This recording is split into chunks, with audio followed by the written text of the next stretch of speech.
ইতিহাসে উপমহাদেশের মাদ্রাসা শিক্ষার তিন ধরনের মাদ্রাসা শিক্ষা ব্যবস্থার বিবরণ পাওয়া যায়।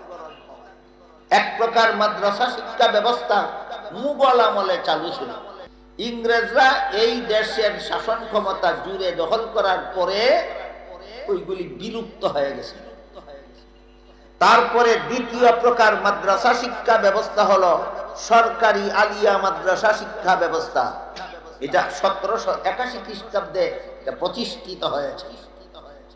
তারপরে তৃতীয় প্রকার মাদ্রাসা শিক্ষা ব্যবস্থা হলো কওমি মাদ্রাসা শিক্ষা ব্যবস্থা।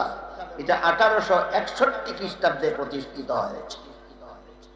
এই তিন প্রকার মাদ্রাসা শিক্ষা ব্যবস্থার বিবরণ উপমহাদেশের ইতিহাসে পাওয়া যায়। এক প্রকার ছিল মুঘল আমলে, এক প্রকার প্রতিষ্ঠিত হয়েছিল লর্ড ওয়ারেন হেস্টিংসের আমলে, আরেক প্রকার প্রতিষ্ঠিত হয়েছিল আল্লামা কাসিম নানতুবি রহমতুল্লাহ আলাইহি। প্রথম প্রকার মাদ্রাসা শিক্ষা ব্যবস্থাকে স্বয়ং সম্পূর্ণ মাদ্রাসা বলা হয়।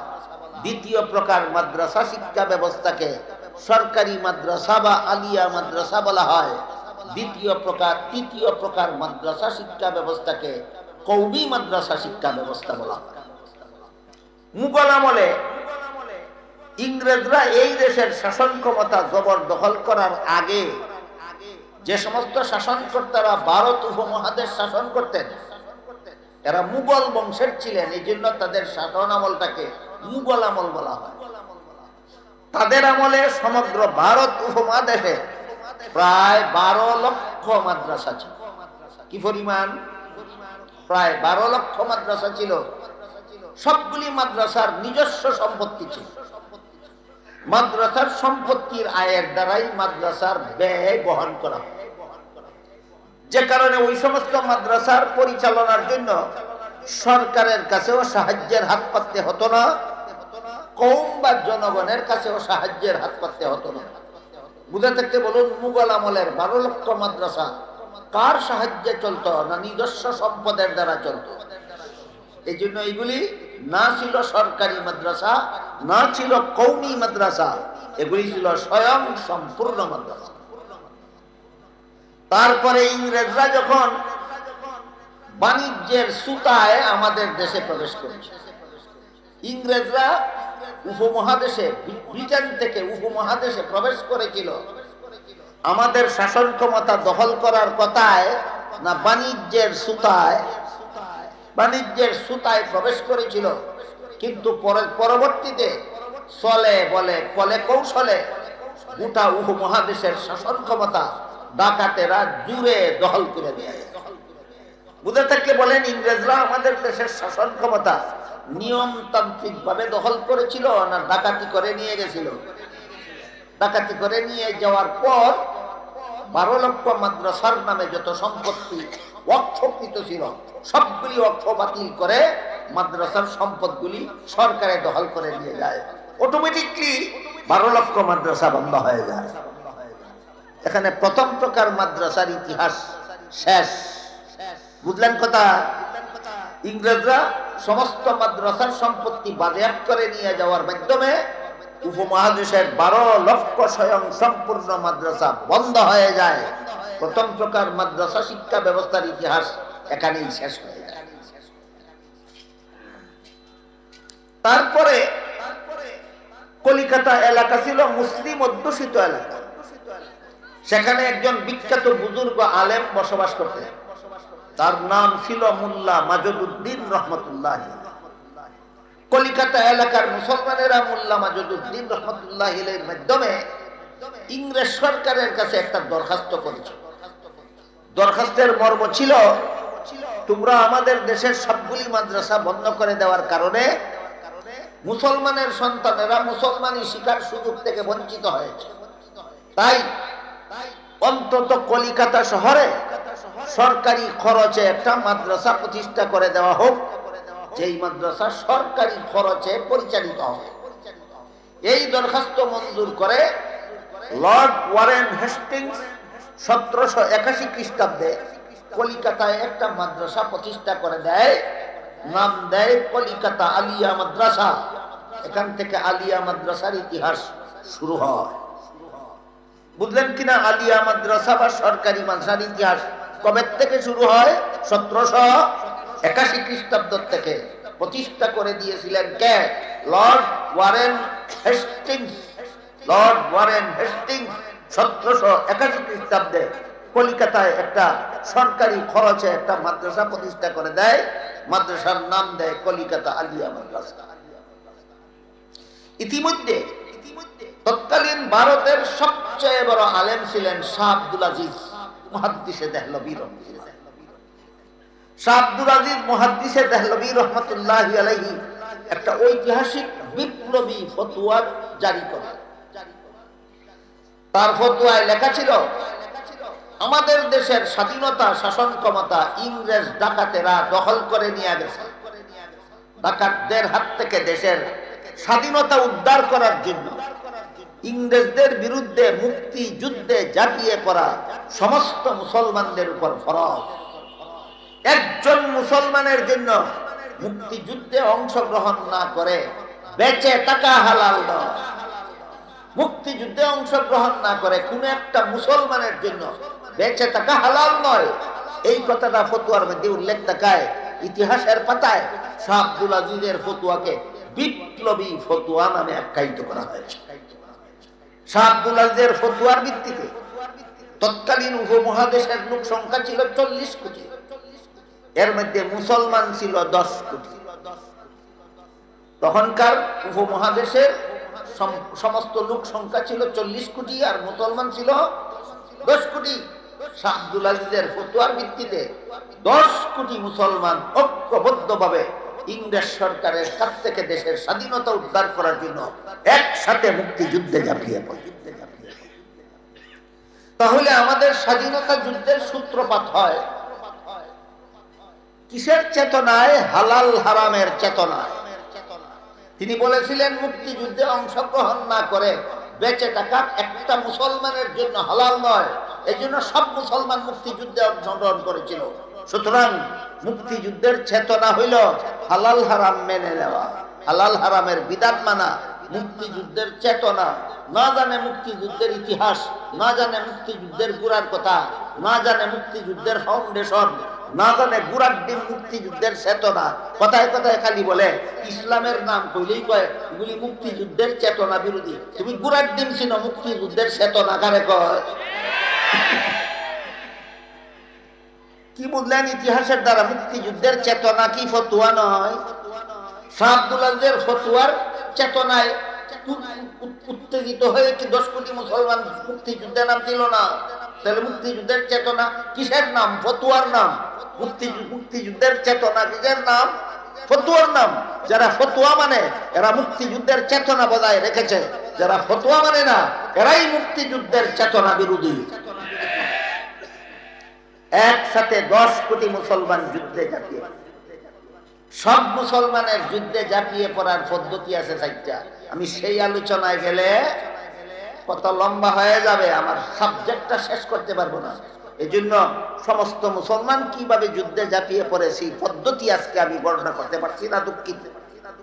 এবার বলুন, 10 কোটি মুসলমানের সবাই যদি শাহ আব্দুল আজিজের ফতোয়ায় ইংরেজের বিরুদ্ধে মুক্তিযুদ্ধে অংশগ্রহণ করে থাকে, তাহলে কলিকাতা আলিয়া মাদ্রাসায় যে সমস্ত মুসলমান ছাত্ররা পড়তো আর যে সমস্ত আলেমরা পড়াইতো, এরা কি মুক্তিযুদ্ধ থেকে বিরত ছিল না অংশগ্রহণকারী ছিল? অংশগ্রহণকারী ছিল। কলিকাতা আলিয়া মাদ্রাসা ছাত্র শিক্ষক সবাই মুক্তিযুদ্ধে অংশগ্রহণ করেছে। প্রতিষ্ঠা করে দিয়েছিল যেই সরকারের টাকায় মাদ্রাসা চলে, সেই সরকারের বিরুদ্ধে যখন আলিয়া মাদ্রাসার ছাত্র শিক্ষক একসাথে মুক্তিযুদ্ধে ঝাঁপিয়ে পড়েছিল, তখন ইংরেজ সরকার কলিকাতা আলিয়া মাদ্রাসাকে 12টা বাজাবার জন্য কতগুলি শয়তানি পরিকল্পনা গ্রহণ করেছিল। এটা আপনাদের শোনা জানা এবং জীবনভর মনে রাখা দরকার। কলিকাতা আলিয়া মাদ্রাসা যেই সরকার প্রতিষ্ঠা করে দিয়েছিল, যেই সরকারের খরচে পরিচালিত হইত, এই সরকার আলিয়া মাদ্রাসাকে ধ্বংস করার জন্য কি কি শয়তানি পরিকল্পনা গ্রহণ করেছিল, এইগুলি এই দেশের সমস্ত মুসলমানের জানা থাকা দরকার। 1 নম্বর পরিকল্পনা, কলিকাতা আলিয়া মাদ্রাসা প্রতিষ্ঠার পর থেকে একাধারে 26 জন প্রিন্সিপাল নিযুক্ত করলো খ্রিস্টান। কলিকাতা আলিয়া মাদ্রাসার প্রথম প্রিন্সিপাল খ্রিস্টান, দ্বিতীয় প্রিন্সিপাল খ্রিস্টান, তৃতীয় প্রিন্সিপাল খ্রিস্টান, চতুর্থ প্রিন্সিপাল খ্রিস্টান, পঞ্চম প্রিন্সিপাল খ্রিস্টান, এভাবে 26 জন প্রিন্সিপাল খ্রিস্টান। মাদ্রাসা খ্রিস্ট ধর্ম শিক্ষা প্রতিষ্ঠান না ইসলাম ধর্ম শিক্ষা প্রতিষ্ঠান? এই প্রতিষ্ঠানের একাধারে 26 জন প্রিন্সিপাল যদি খ্রিস্টান হয়, তাহলে ইসলামী শিক্ষার 12টা বাজার আর কত বাকি থাকে? এই গেল একটা শয়তানি পরিকল্পনা। 2 নম্বর, এরা সরকারি ভাবে আইন পাস করে নিল, আরবি ভাষায় যারা লেখাপড়া করবে, ফার্সি ভাষায় যারা লেখাপড়া করবে, উর্দু ভাষায় যারা লেখাপড়া করবে, বাংলা ভাষায় যারা লেখাপড়া করবে, এরা সরকারের কাছে অশিক্ষিত সাব্যস্ত হবে। একমাত্র ইংরেজি ভাষায় লেখাপড়া করলেই শিক্ষিত বলে গণ্য হবে। এই আইন পাস করার মাধ্যমে কলিকাতা আলিয়া মাদ্রাসা সরকারি মাদ্রাসায় পড়ুয়া সমস্ত আলেমগণকে অশিক্ষিত মূর্খ সাব্যস্ত করে দিল। 3 নম্বর শয়তানি ব্যবস্থা, কলিকাতা আলিয়া মাদ্রাসার সিলেবাস থেকে হাদিস এবং তাফসীরের কিতাব রহিত করে দিল। কি করলো? হাদিস তাফসীরের কিতাব রহিত করে দিল। মাদ্রাসায় পড়তে পারো, কোরআন শিখতে পারবা না। মাদ্রাসায় পড়তে পারো, হাদিস শিখতে পারবা না। বলুন যে কোন গুড়ার ডিমের মাদ্রাসা শিক্ষা? যেই মাদ্রাসায় পড়তে পারবে কিন্তু কোরআন শিখতে পারবে না, যেই মাদ্রাসায় পড়তে পারবে নবীর হাদিস শিখতে পারবে না। কোন গুড়ার ঘাস কাটার জন্য মাদ্রাসাটা? ইংরেজের এই শয়তানি চক্রান্তগুলি বুঝে থাকলে বলুন, ইংরেজ সরকারের প্রতিষ্ঠিত কলিকাতা আলিয়া মাদ্রাসাকে মাদ্রাসার মতো রেখেছিল না ধ্বংস করে দিয়েছিল? ধ্বংস করে দিয়েছিল। 12 লক্ষ মাদ্রাসা আগেই বিলুপ্ত করে দিয়েছিল। আলিয়া মাদ্রাসা যেটা প্রতিষ্ঠা করেছিল সেটাও ধ্বংস করে দিয়েছিল। এমত অবস্থায় উপমহাদেশের 10 কোটি মুসলমানের কলিজার টুকরা ছেলে মেয়েদের ইসলামী শিক্ষার বিন্দু মাত্র সুযোগ সুবিধা ছিল না। এমত অবস্থায় শাহ আব্দুল আজিজের ফতোয়ার ভিত্তিতে উপমহাদেশের যত ক্ষেত্রে ইংরেজদের বিরুদ্ধে মুসলমানদের মুক্তিযুদ্ধ হয়েছিল, এর মধ্যে একটা ইতিহাস বিখ্যাত যুদ্ধক্ষেত্রের নাম আছে শামলী। এই শামলীর যুদ্ধক্ষেত্রে ইংরেজ সৈনিকদের বিরুদ্ধে মুসলমান যে সমস্ত সৈনিকেরা যুদ্ধ করেছিল, এই সমস্ত মুসলিম সেনাবাহিনীর প্রধান সেনাপতি ছিলেন আল্লামা কাসিম নানতুবি রহমতুল্লাহ। শামলীর যুদ্ধে ইংরেজ সৈনিকদের বিরুদ্ধে মুসলিম বাহিনীর প্রধান সেনাপতির নাম কি ছিল? আল্লামা কাসিম নানতুবি রহমতুল্লাহ। কাসিম নানতুবির কয়েকটা পরিচয় আমরা আগে মনে রাখি, তারপরে তার ভূমিকাটা বোঝার চেষ্টা করি। কাসিম নানতুবি রহমতুল্লাহ আলাইহি ছিলেন হযরত আবু বকর সিদ্দিক রাদিয়াল্লাহু আনহুর বংশধর। কাসিম নানতুবি ছিলেন হযরত আবু বকর সিদ্দিক রাদিয়াল্লাহু আনহুর বংশধর। এবং এই কাসিম নানতুবি রহমতুল্লাহ আলাইহি ছিলেন শামলীর যুদ্ধের প্রধান সেনাপতি। শামলীর যুদ্ধের প্রধান সেনাপতি এই কাসিম নানতুবি রহমতুল্লাহ আলাইহি ছিলেন মাওলানা মামলুক আলীর ছাত্র। মাওলানা মামলুক আলী ছিলেন শাহ আব্দুল আজিজের ছাত্র। শাহ আব্দুল আজিজ ছিলেন হযরত উমর ফারুক রাদিয়াল্লাহু আনহুর বংশধর। এই কাসিম নানতুবি রহমতুল্লাহ আলাইহি যখন দেখলেন ইংরেজ সরকার একদিকে 12 লক্ষ মাদ্রাসা বন্ধ করে দিছে, আর একটা মাত্র মাদ্রাসা নিজেরা প্রতিষ্ঠা করে দিয়াও ধ্বংস করে দিছে, তাই এই মুহূর্তে যদি সরকারের পুতুল খেলার থেকে মাদ্রাসা শিক্ষাকে রক্ষা করা না যায়, ভবিষ্যতে এই উপমহাদেশে না ইসলাম থাকবে না মুসলমান থাকবে। ইতিহাসটা যতটুকু বুঝতে পেরেছেন, এখানে এসে যদি ইতিহাসটা থেমে যেত, আজকে বাংলাদেশে একটা মানুষ মুসলমান থাকতে পারতো না। আজকে বাংলাদেশে ইসলামের নাম বন্ধ থাকতে পারত। কাসিম নানতুবি বিষয়টা অনুধাবন করতে পারলে ইংরেজরা ইসলামী শিক্ষাকে যেভাবে ধ্বংস করেছে, এখনো যদি বসে থাকা যায়, ভবিষ্যতে এই দেশে ইসলামও থাকবে না, মুসলমানও থাকবে না। সুতরাং এই উপমহাদেশে ইসলামকে জীবিত রাখতে হইলে, মুসলমানের ভবিষ্যৎ প্রজন্মকে মুসলমান রাখতে হইলে সরকারের প্রভাবমুক্ত মাদ্রাসা শিক্ষা ব্যবস্থা চালু করা দরকার। এই কথা চিন্তা করে আল্লামা কাসিম নানতুবি কয়েকজন অনুষঙ্গী দিয়া নতুন পদ্ধতির মাদ্রাসা শিক্ষা ব্যবস্থা চালু করার ব্যবস্থা গ্রহণ করে। যেই মাদ্রাসা শিক্ষা ব্যবস্থায় সরকারি কোনো সাহায্য গ্রহণ করা হবে না, সরকারের কোনো অনুদান অবদান গ্রহণ করা হবে না, কওম বা জনগণের আর্থিক অনুদানে আলেমগণের পরিচালনায় যে মাদ্রাসা পরিচালিত হবে। যেহেতু এখন নতুন পরিকল্পিত মাদ্রাসা সরকারি অনুদানে চলবে না, কওম বা জনগণের অনুদানে চলবে, এই জন্য মাদ্রাসার নামকরণ করা হয় কওমি মাদ্রাসা। এই জন্য মাদ্রাসার নামকরণ করা হয়। কওম শব্দের বিভিন্ন অর্থ আছে আরবিতে, এর মধ্যে একটা অর্থ হলো জনগণ। কওম শব্দের একটা অর্থ জনগণ। এবার বলুন, কওমি মাদ্রাসা ইতিহাসের দৃষ্টিতে কওমি মাদ্রাসাকে কওমি মাদ্রাসা কেন নাম রাখা হইল? সরকারি অনুদানে চলার জন্য না জনগণের অনুদানে চলার জন্য? এই জন্য এই মাদ্রাসার নাম কওমি মাদ্রাসা। পরিকল্পনা গ্রহণ করলেন যাদেরকে নিয়ে, তাদের মধ্যে একজনের নাম ছিল মাওলানা রফিউদ্দিন রহমতুল্লাহ। মাওলানা রফিউদ্দিন স্বপ্নে দেখেন এখনো মাদ্রাসার ফাউন্ডেশন দেওয়া হয়নি, শুধু পরিকল্পনা গ্রহণ করা হয়েছে, ফাউন্ডেশন এখনো দেওয়া হয়নি। এমত অবস্থায় আল্লামা কাসিম নানতুবির অনুষঙ্গীদের মধ্যে মাওলানা রফিউদ্দিন স্বপ্নে দেখেন মুহাম্মদুর রাসূলুল্লাহ সাল্লাল্লাহু আলাইহি ওয়াসাল্লাম বলতেছেন, তোমাদের পরিকল্পিত মাদ্রাসার ঘর আমার অঙ্কিত রেখায় রেখায় নির্মাণ করবা। এই বলে আল্লাহর রাসূল ভারতের উত্তর প্রদেশের অন্তর্গত দেওবন্দ নামক পল্লীর এক জায়গায় নিজের হাতের লাঠি মুবারক দ্বারা রেখা টেনে দিয়ে বললেন, তোমাদের পরিকল্পিত মাদ্রাসার ঘর আমার অঙ্কিত রেখায় রেখায় নির্মাণ করবা। এটা তো হলো স্বপ্নের কথা। ঘুম ভাঙ্গার পরে বাস্তবেও জমিনে রাসূলের হাতের লাঠি মুবারকের একে দেওয়ার রেখা পাওয়া গেল। সেই রেখায় রেখায় সর্বপ্রথম কওমি মাদ্রাসা দারুল উলুম দেওবন্দ মাদ্রাসার ঘর নির্মাণ করা হয়। ইংরেজরা 12 লক্ষ মাদ্রাসা বন্ধ করে দেওয়ার পরে ঘোষণা দিয়েছিল,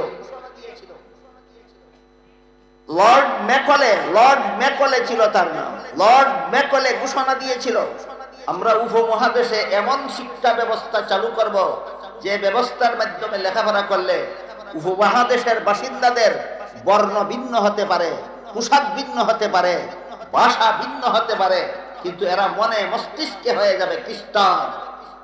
এই ছিল ইংরেজ সরকারের পরিকল্পনা। এমন শিক্ষা ব্যবস্থা তারা উপমহাদেশে চালু করবে যে এই শিক্ষা ব্যবস্থা মতো বাংলা ভাষাভাষী লেখাপড়া করলে, উর্দু ভাষাভাষী লেখাপড়া করলে, হিন্দি ভাষাভাষী লেখাপড়া করলে, সাদা রঙের মানুষ লেখাপড়া করলে, কালো রঙের মানুষ লেখাপড়া করলে, যে কোনো পোশাকে লেখাপড়া করুক, মন মস্তিষ্কে খ্রিস্টান হয়ে যাবে। এই ঘোষণা দিয়েছিল লর্ড ম্যাকলে। পক্ষান্তরে দারুল উলুম দেওবন্দ মাদ্রাসা প্রতিষ্ঠার সময় আল্লামা কাসিম নানতুবি ঘোষণা দিয়েছিলেন, আমরা এই দেশে এমন শিক্ষা ব্যবস্থা চালু করব যার মাধ্যমে লেখাপড়া করলে এই দেশবাসীর ভাষা ভিন্ন ভিন্ন হতে পারে, বর্ণ ভিন্ন ভিন্ন হতে পারে, পোশাক ভিন্ন ভিন্ন হতে পারে, কিন্তু মনে মস্তিষ্ক হয়ে যাবে মুসলমান। এখানে একটা প্রশ্ন দেখতে পারে যে সর্বপ্রথম কওমি মাদ্রাসার ফাউন্ডেশনের জন্য রেখা টেনে দিয়েছিলেন হাতের লাঠি মুবারক দ্বারা স্বপ্ন যুগে মুহাম্মদুর রাসূলুল্লাহ সাল্লাল্লাহু আলাইহি ওয়াসাল্লাম। এটা কি কোনো এই কথার কি কোনো ঐতিহাসিক ভিত্তি আছে? এই প্রশ্নের জবাব হলো কয়েক হাজার পৃষ্ঠা বিশিষ্ট বিখ্যাত ইতিহাস গ্রন্থ নাম তারিখে দারুল উলুম দেওবন্দ, উর্দু ভাষায় লিখিত, বাংলাদেশ ইসলামিক ফাউন্ডেশনের পক্ষ থেকে তার বাংলা অনুবাদও প্রকাশিত হয়েছে। যারা উর্দু বুঝেন না, বাংলাটা পড়ে দেখুন। ওই ইতিহাস গ্রন্থের ভূমিকায় পরিষ্কার ভাষায় লেখা আছে, সপ্ত যুগে রাসূল করিম ইসলাম নিজের হাতের লাঠি মুবারক দ্বারা রেখা টেনে দিয়ে বলে দিলেন, তোমাদের পরিকল্পিত মাদ্রাসার ঘর আমার অঙ্কিত রেখায় রেখায় নির্মাণ করবা। ঘুম ভাঙ্গার পরে সেই রেখা বাস্তবেও জমিনে পাওয়া গেল এবং সেই রেখায় রেখায় সর্বপ্রথম কওমি মাদ্রাসা দারুল উলুম দেওবন্দ মাদ্রাসার ঘর নির্মাণ করা। ইতিহাস বুঝে থাকলে এবার আমরা পরিষ্কার ভাবে সিদ্ধান্তে পৌঁছতে পারি। সেটা হলো কওমি মাদ্রাসার বাহ্যিক প্রতিষ্ঠাতা কাসিম নানতুবি হলেও আধ্যাত্মিক প্রতিষ্ঠাতা ছিলেন স্বয়ং মুহাম্মদুর রাসূলুল্লাহ সাল্লাল্লাহু আলাইহি ওয়াসাল্লাম। আল্লামা কাসিম নানতুবি রাহমাতুল্লাহি আলাইহি 1861 খ্রিস্টাব্দে সর্বপ্রথম কওমি মাদ্রাসা দারুল উলুম দেওবন্দ মাদ্রাসা প্রতিষ্ঠা করেছিলেন। লর্ড ওয়ারেন হেস্টিংস 1781 খ্রিস্টাব্দে সর্বপ্রথম আলিয়া মাদ্রাসা, কলিকাতা আলিয়া মাদ্রাসা প্রতিষ্ঠা করেছিল।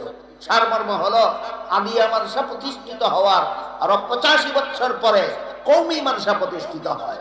এটা মনে রাখুন, আলিয়া মাদ্রাসা প্রতিষ্ঠিত হওয়ার আরো 85 বছর পরে কওমি মাদ্রাসা প্রতিষ্ঠিত হয়। এখানে আপনাদের কেউ প্রশ্ন করতে পারে, 85 বছর আগে যদি আলিয়া মাদ্রাসা প্রতিষ্ঠা হয়ে গিয়েছিল, তাহলে 85 বছর পরে আবার নতুন ভাবে কওমি মাদ্রাসা প্রতিষ্ঠার কি দরকার ছিল? এই প্রশ্নের জবাব অতীতের এত লম্বা ইতিহাস। এই প্রশ্নের জবাব অতীতের এত লম্বা ইতিহাস। ইতিহাস পরিষ্কার ভাষায় জবাব দিয়েছে। 85 বছর আগে যে আলিয়া মাদ্রাসা ইংরেজ সরকার প্রতিষ্ঠা করেছিল, সেই ইংরেজরাই আলিয়া মাদ্রাসাকে ধ্বংস করে দিয়েছিল। এরপরে যদি নতুন ভাবে কাসিম নানতুবি কওমি মাদ্রাসা প্রতিষ্ঠা করতেন না, আজকে বাংলাদেশে একটা মুসলমান থাকতো না, ইসলামের নাম গন্ধও থাকতো না। 1947 সালে দেশ স্বাধীন হইল। ইংরেজরা আমাদের স্বাধীনতা আমাদের হাতে ছেড়ে দিয়ে পলাইয়া যাইতে বাধ্য হইল। 7 সমুদ্র 13 নদীর ওপারে চলে গেল, আর দেশটাকে 2 ভাগ করে দেয়া গেল। 4 ভাগের 3 ভাগ হিন্দুদের জন্য হিন্দুস্তান নামে, আর 4 ভাগের 1 ভাগ মুসলমানদের জন্য পাকিস্তান নামে। এই পাকিস্তান হিন্দুস্তান ভাগ হওয়ার পরে দেখা গেল কলিকাতা আলিয়া মাদ্রাসা পড়ে গেছে হিন্দুস্তানের ভাগে। আপনারা কি জানেন, কলিকাতা পাকিস্তানের ভাগে পড়েছিল না হিন্দুস্তানের ভাগে? তো কলিকাতা আলিয়া মাদ্রাসা পড়ে গেল হিন্দুস্তানের ভাগে। এই জন্য পরবর্তীতে আবার নতুন ভাবে 1947 সালের পর আবার নতুন ভাবে আন্দোলন করে কলিকাতা আলিয়া মাদ্রাসাকে ঢাকায় স্থানান্তর করা হইল এবং নাম দেওয়া হইল ঢাকা আলিয়া মাদ্রাসা। এইটাই বর্তমান ঢাকার বক্সিবাজারে যে সবচেয়ে বড় আলিয়া মাদ্রাসা দাঁড়িয়ে আছে, এটাই কলিকাতার থেকে স্থানান্তরিত, এটা ঢাকার প্রতিষ্ঠিত নয়। ইতিহাস বুঝে থাকতে বলুন, ঢাকার বক্সিবাজারে সবচেয়ে বড় আলিয়া মাদ্রাসা বাংলাদেশে যেটা দাঁড়িয়ে আছে, এটা কি ঢাকার প্রতিষ্ঠিত না কলিকাতার থেকে স্থানান্তরিত? কলিকাতার থেকে স্থানান্তরিত। আরেকটা মজার কথা শুনে, কলিকাতা আলিয়া মাদ্রাসা ঢাকায় স্থানান্তর করা হয় 1947 সালের পর, আর দারুল উলুম দেওবন্দ মাদ্রাসা প্রতিষ্ঠিত হয় 1861 সালে। আর দারুল উলুম দেওবন্দ মাদ্রাসা প্রতিষ্ঠা করার আগে কলিকাতা আলিয়া মাদ্রাসার সিলেবাস থেকে হাদিস তাফসীরের কিতাব ইংরেজরা আগেই রহিত করে দিয়েছিল। দারুল উলুম দেওবন্দ মাদ্রাসা প্রতিষ্ঠা করার পর এই দেওবন্দ মাদ্রাসায় উপমহাদেশে সর্বপ্রথম সিহাসিত্তার হাদিসের কিতাব পাঠ্য তালিকাভুক্ত করা হয়। বুঝে থাকতে বলেন, উপমহাদেশে সর্বপ্রথম সিহাসিত্তার হাদিসের কিতাব কোন মাদ্রাসার পাঠ্য তালিকাভুক্ত করা হয়? দারুল উলুম দেওবন্দ মাদ্রাসা। তারপর 1947 সালের পর কলিকাতা আলিয়া মাদ্রাসা যখন ঢাকায় স্থানান্তর করা হয়, তখন ঢাকা আলিয়া মাদ্রাসাতেও দারুল উলুম দেওবন্দের অনুসরণে সিহাসিত্তার হাদিস সিলেবাস মুক্ত করা হয়। সুতরাং বর্তমানে উপমহাদেশে পাকিস্তানে বলুন, বাংলাদেশে বলুন, হিন্দুস্তানে বলুন, যত সরকারি মাদ্রাসা আছে, যত সরকারি মাদ্রাসায় হাদিসের কিতাবগুলি পড়ানো হয়, সবগুলি আলিয়া মাদ্রাসার কামিল ক্লাস দারুল উলুম দেওবন্দের কাছে ঋণী। প্রত্যেকটা আলিয়া মাদ্রাসার কামিল ক্লাসে সিহাসিত্তার হাদিস দেওবন্দের অনুসরণে পাঠ্য তালিকাভুক্ত করা হয়। সুতরাং সমস্ত কামিল মাদ্রাসা সিলেবাসের দিক থেকে দারুল উলুম দেওবন্দের কাছে ঋণী। আমার কথা বুঝে থাকতে বলুন, সিহাসিত্তার হাদিস সর্বপ্রথম আলিয়া মাদ্রাসার কামিল ক্লাসে সিলেবাস মুক্ত করা হয়, তা সর্বপ্রথম দেওবন্দ মাদ্রাসায় সিয়াসিত্তার হাদিস সিলেবাস মুক্ত করা হয়। পরবর্তীতে দেওবন্দ মাদ্রাসার অনুসরণে আলিয়া মাদ্রাসার কামিল ক্লাসগুলিতে সিয়াসিত্তার হাদিস সিলেবাস মুক্ত করা হয়। সুতরাং বর্তমান উপমহাদেশের প্রত্যেকটা কামিল মাদ্রাসা দারুল হাদিস পাঠ্য তালিকার বেলায় দারুল উলুম দেওবন্দের কাছে ঋণী।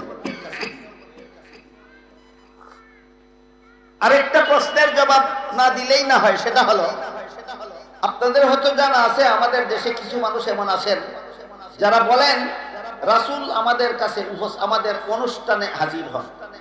তারা বলে এরা রাসূলের জন্ম উপলক্ষে একটা অনুষ্ঠান করেন, এটাকে মিলাদ মাহফিল বলা হয়। এই মিলাদ মাহফিলে তারা হঠাৎ করে দাঁড়িয়ে যান, জিজ্ঞেস করলে বলেন রাসূল এই মুহূর্তে হাজির হয়েছেন, তার সম্মানার্থে দাঁড়িয়েছেন। এটা ভ্রান্ত কথা। হাদিস শরীফে আল্লাহ রাসূল বলে গিয়েছেন, আল আমবিয়াউ আহইয়াউন ফি কুবুরিহিম, নবীগণকে দাফন করার পর জীবিত অবস্থায় তাকে রওজা শরীফের ভিতরে রওজা শরীফ থেকে বের হয়ে তারা কোনো অনুষ্ঠানে যোগদান করেন না। নবী বলেছেন রওজা শরীফের ভিতরে থাকেন, তুমি বলছো তোমার অনুষ্ঠানে যোগদান করেন, তোমার কথা নবীর হাদিস বিরোধী।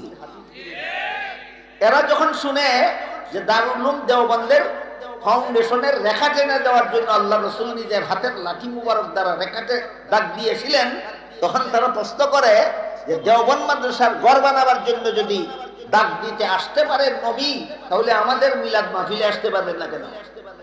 প্রশ্নটা কি বুঝতে পেরেছেন আপনারা? দেওবন্দ মাদ্রাসার ফাউন্ডেশনের রেখা টেনে দেওয়ার জন্য যদি নবী আসতে পারেন, তাহলে আমাদের মিলাদ মাহফিলে আসতে পারবেন না কেন? আমি জবাব দেওয়ার আগে আপনাদের জিজ্ঞাসা করতে চাই, মদিনা শরীফের নবীকে ভারতের জমিনে রেখা টানার জন্য যদি সশরীরে আসতে হয়, বুজুর্গি হয়, সেখানে শুয়ে থেকেই যদি অলৌকিকতার বলে রেখা পৌঁছে দিতে পারেন, তাহলে বুজুর্গি হয়। আমরা নবীর অলৌকিকতায় বিশ্বাসী। ভারতের জমিনে রেখা টেনে দেওয়ার জন্য মদিনা শরীফের সাহিত্য নবীকে আসতে হয় না, এটাই নবীর মুজেজা, এটাই নবীর মুজেজা। কাজে আমাদের এখানেও রেখা টেনে দেওয়ার জন্য নবী আসেননি, তোমাদের ওখানেও জিলাপি খাওয়ার জন্য নবী আসেন না। এর প্রমাণ আছে হাদিসে, হাদিসে উল্লেখ আছে রাসূল করিম সাল্লাল্লাহু আলাইহি ওয়াসাল্লাম দুনিয়া থেকে বিদায় হওয়ার আগে একদিন জাবালে আবি কুবাইস নামক পাহাড়ের চূড়ায় দাঁড়িয়ে আকাশের চন্দ্রকে আঙ্গুল দ্বারা ইশারা করেছিলেন, দুই টুকরা হয়ে গিয়েছে। শুনেছেন আরো কোনদিন? তারপরে আবার দুই টুকরা চন্দ্র জোড়া লেগেছিল, এই জোড়া লাগার কারণে চন্দ্রের মধ্যে কালো রেখার সৃষ্টি হয়েছে। এটা একজন বিশ্ববিখ্যাত বিজ্ঞানীর তথ্যে পাওয়া গেছে। সেই বিজ্ঞানী হলেন আমেরিকার সেরা বিজ্ঞানী নীল আর্মস্ট্রং।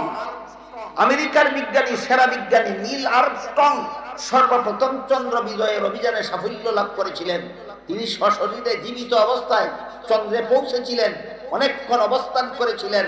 সেখানে অবস্থানকালে তিনি দেখেছিলেন চন্দ্রের এক পাশ থেকে অপর পাশ পর্যন্ত কালো রেখা বিদ্যমান। তিনি ভাবলেন, আমি যদি এখানে বসে বসে কেন কালো রেখার সৃষ্টি হলো, কতদিন আগে সৃষ্টি হলো, এই নিয়ে যদি গবেষণা শুরু করি, পৃথিবীর থেকে নিয়ে আসা অক্সিজেন আমার ফুরিয়ে যাবে, আমি জ্যান্ত অবস্থায় পৃথিবীতে ফিরে যেতে পারবো না। তাই তিনি সেখানে বসে গবেষণা না করে চন্দ্রের কালো রেখার থেকে কিছু পদার্থ নিয়ে আমেরিকায় ফিরে আসলেন। আমেরিকার বৈজ্ঞানিক গবেষণাগারে বসে বসে দীর্ঘ 6 মাস পর্যন্ত গবেষণা করে বিশ্ববাসীকে রিপোর্ট দিলেন, আমি আমার গবেষণায় পেয়েছি চন্দ্রের মধ্যে কালো রেখার সৃষ্টি কেন হয়েছিল। তার কারণ আজ থেকে 1300 অথবা 1400 বছর পূর্বে চন্দ্র দ্বিখণ্ডিত হয়ে গিয়েছিল, আবার জোড়া লেগেছে, এই জন্য কালো রেখার সৃষ্টি হয়েছে। বলুন, চন্দ্র দ্বিখণ্ডিত হওয়া এবং জোড়া লাগা, এটা কি শুধু হাদিসের কথা না বিজ্ঞানের কথা? বিজ্ঞানের কথা। এবার বলুন, আপনাদের নবীর আঙ্গুলের ইশারায় যে চন্দ্র দ্বিখণ্ডিত হয়েছিল, তিনি চন্দ্রে গিয়ে ইশারা করেছিলেন না দুনিয়ার জমিনে দাঁড়িয়ে? যে নবী দুনিয়ার জমিনে দাঁড়িয়ে আঙ্গুল দিয়ে ইশারা করলে আকাশের চন্দ্র দ্বিখণ্ডিত হতে পারে, জোড়া লাগার কারণে দাগ হইতে পারে, সেই নবী রওজা শরীফ থেকে ইশারা করলে দেওবন্দের জমিনে রেখা হতে পারে না? সুতরাং তোমাদের মিলাদ মাহফিলেও নবী আসেন না, আমাদের দেওবন্দ মাদ্রাসায়ও নবী আসেন না। এই দারুল উলুম দেওবন্দ মাদ্রাসা প্রতিষ্ঠা হওয়ার পর থেকে উপমহাদেশে কি পরিমাণ কওমি মাদ্রাসা প্রতিষ্ঠিত হয়েছে তার সঠিক হিসাব দেওয়া আমার পক্ষে সম্ভব নয়। শুধুমাত্র বর্তমান বাংলাদেশে 40,000 কওমি মাদ্রাসা আছে। শুধুমাত্র বাংলাদেশে কি পরিমাণ কওমি মাদ্রাসা আছে? 40,000। সবগুলি দারুল উলুম দেওবন্দের অনুসরণে প্রতিষ্ঠিত, এই জন্য এইগুলি কওমি মাদ্রাসা। বলেছিলাম সফল মাদ্রাসা শিক্ষার বৈশিষ্ট্য, আদর্শ, উদ্দেশ্য সন্তোষজনকভাবে কওমি মাদ্রাসায় পাওয়া যায়। কেন? এগুলি মুহাম্মদুর রাসূলুল্লাহর প্রতিষ্ঠিত মাদ্রাসা। এবার বিষয়টা বুঝতে পেরেছেন? মাদ্রাসা শিক্ষার বৈশিষ্ট্য, আদর্শ, উদ্দেশ্য সন্তোষজনকভাবে কওমি মাদ্রাসায় পাওয়া যায়। কেন? এগুলি মুহাম্মদুর রাসূলুল্লাহর প্রতিষ্ঠিত মাদ্রাসা। মুহাম্মদুর রাসূলুল্লাহর লাঠি মুবারকের রেখায় রেখায় অঙ্কিত মাদ্রাসা এবং এর অনুসরণে প্রতিষ্ঠিত মাদ্রাসায় পড়বে আর শিক্ষার সাথে দীক্ষা থাকবে না, হতেই পারে না। সুন্নতে রাসূল এবং জামাতে সাহাবাকে আদর্শ মাপকাঠি মানবে না, হতেই পারে না। এই কওমি মাদ্রাসায় শিক্ষায় শিক্ষিতরা পালার ধান্দায় পরে মানুষকে জাহান্নাম থেকে বাঁচার পথ দেখাবে না, হতেই পারে না। এগুলি মুহাম্মদুর রাসূলুল্লাহর লাঠি মুবারকের দাগের বরকত। আল্লাহ আপনাদের আমাদের সবাইকে কওমি মানসার ইতিহাস, কওমি মানসার অবদান, কওমি মানসার বৈশিষ্ট্য, কওমি মানসার আদর্শ, কওমি মানসার উদ্দেশ্য বজায় রেখে এর সাথে গভীর সম্পর্ক বজায় রেখে জীবনযাপন করার তৌফিক দান করুন। সবাই বলুন আমিন। সুবহানা রাব্বিকা রাব্বিল ইজ্জাতি আম্মা ইয়াসিফুন ওয়া সালামুন আলাল মুরসালিন আলহামদুলিল্লাহি রাব্বিল আলামিন।